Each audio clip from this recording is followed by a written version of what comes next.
And now for the mane, I spent a bit more time grooming the mane. It is really messy, but because it's so frizzy, I felt like I got away with a lot. I'll show you what happened. So I decided to bring up the lift a bit. It was too close to his skin, and then I, added some more around his hairline. And if I'm happy with the initial shape, I do tend to add multiple guide rooms just so that if I render it and I see I like the difference in the change, or if I don't, I can just delete it while still keeping all the previous strokes. So what I did is I deleted half of it because I was having a hard time grooming what I wanted to. Then added more back in on the hairline. Really changed it here.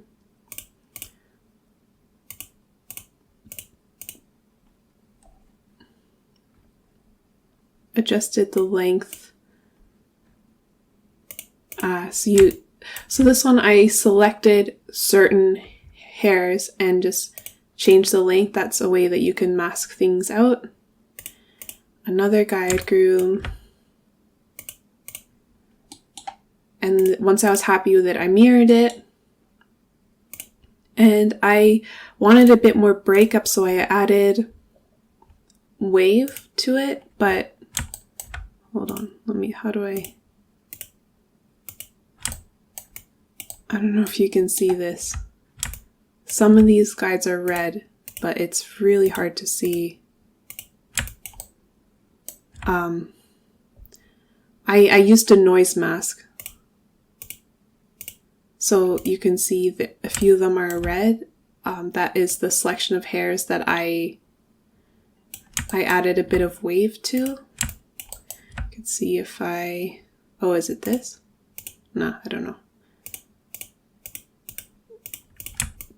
Just to make it look less CG, and then just in case I groomed some fur into the skin, I did a guide collide with VDB to bring it out.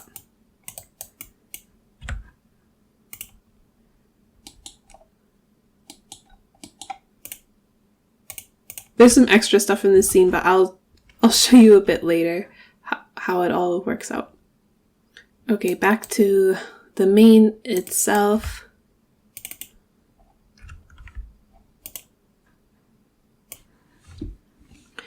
So what's happening here?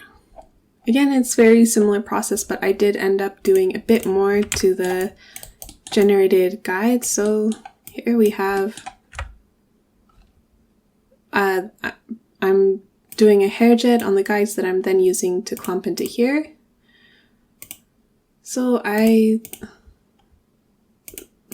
set lift, added wave,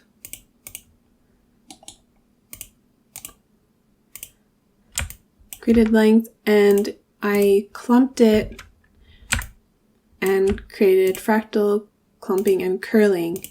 And one thing that I did here was if I middle mouse click, you'll see it created a clump ID, and I went and deleted that attribute. And for some reason, I've had some issues or errors in the past where if I've clumped the guides like this and fed it in as an additional hair clump here into a hair clump node, it wasn't working properly, and I realized it was because it was being confused on having this clump ID already being driven into it.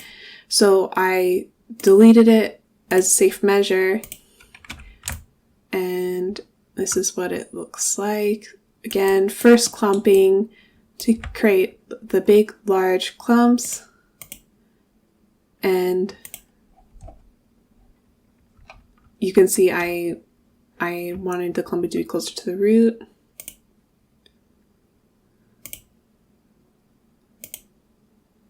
Secondary clumping, just to add a bit more variation, and then a lot of frizz and wave here.